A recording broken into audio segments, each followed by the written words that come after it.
To download MetaMask on your PC, start by opening a web browser such as Google Chrome, Mozilla Firefox, or Microsoft Edge. Navigate to the official MetaMask website by typing metamask.io in the address bar and press enter.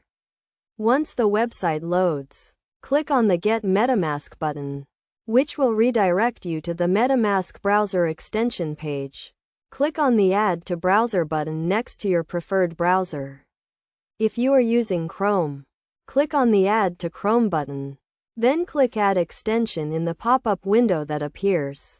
If you are using Firefox, click on the Add to Firefox button. Then click Add in the pop-up window that appears. The installation process may take a few seconds to complete. Once the installation is complete, you will see the MetaMask icon in the top right corner of your browser. Click on the MetaMask icon to open the extension. Then click on the Create a Wallet button.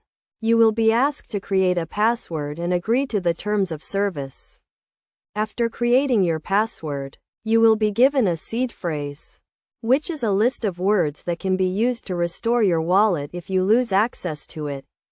Make sure to store your seed phrase in a safe and secure location, such as a fireproof safe or a password manager. Never share your seed phrase with anyone, as it can be used to access your wallet and steal your funds. After securing your seed phrase, you can start using MetaMask to interact with decentralized applications and manage your cryptocurrency assets.